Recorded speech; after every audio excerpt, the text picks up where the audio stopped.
Siapa philosopher yang lu paling idolakan atau gemari atau siapa? Kalau banyak orang kan Plato karena dia yang menciptakan republik yang nyambung ke proses demokratisasi di banyak negara. Kalau lu tuh gimana?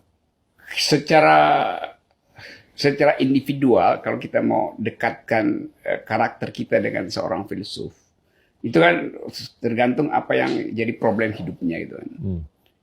Sehingga nggak ada patokan umum itu. Gue misalnya suka dan ikuti logik eksistensialisme dari Nietzsche itu.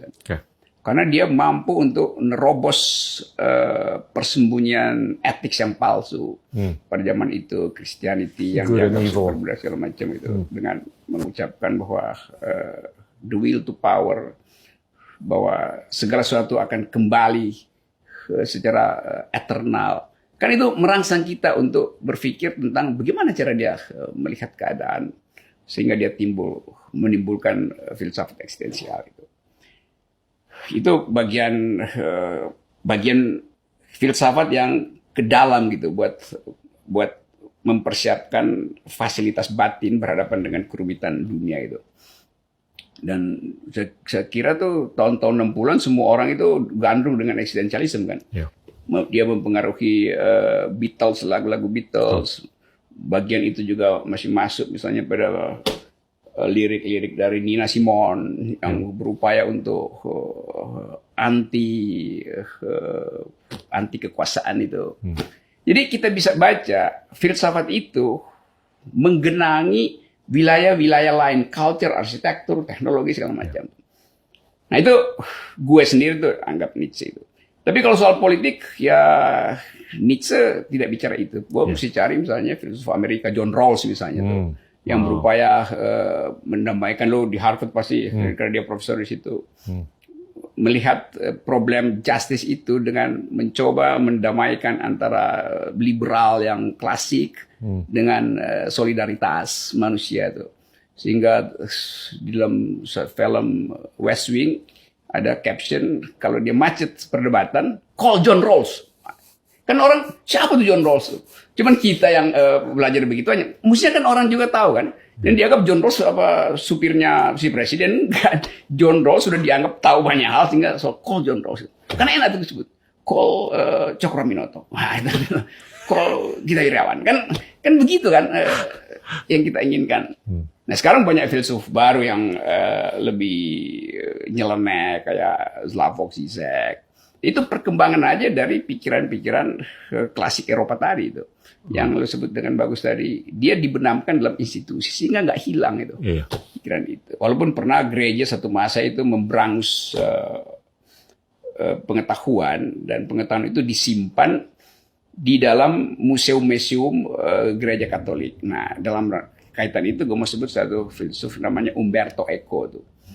Umberto Eco itu dia nulis satu buku novel judulnya The Name of the Rose itu, Name of the Rose itu. Yang kemudian jadi film tuh, Name of the Rose. Jadi dia gambarkan bahwa pengetahuan itu disembunyikan di dalam perpustakaan yang hanya boleh diakses oleh elite pada waktu itu gereja Katolik.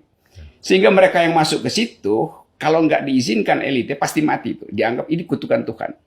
Padahal sebetulnya si penguasa pada waktu itu gereja, buku itu ditaruh racun di ujung halamannya. Kan kita biasa baca buku gini kan pakai lidah kan buat buka.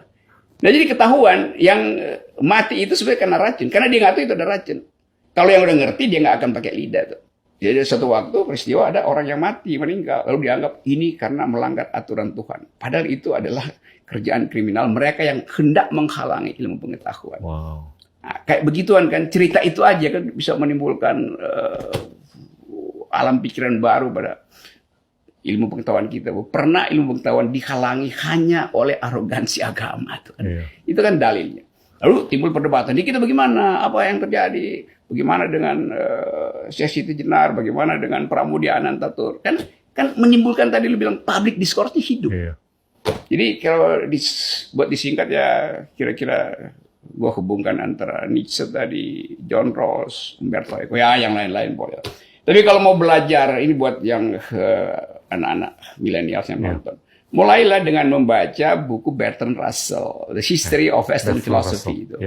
Itu buku itu tuh tebal sih, kira 1.200 halaman. Tapi kalau kita pelan-pelan itu sejarah history of intellectual. Jadi kita bisa baca dari zaman Plato sampai abad modern. Misalnya buku itu selalu ada di kamar baca dan kamar tidurnya Bill Clinton dulu tuh. Dia selalu balik ke situ. Jadi semua filsuf dibikin pendek-pendek, tapi historinya dapat. Jadi itu kayak baca cergam aja tuh.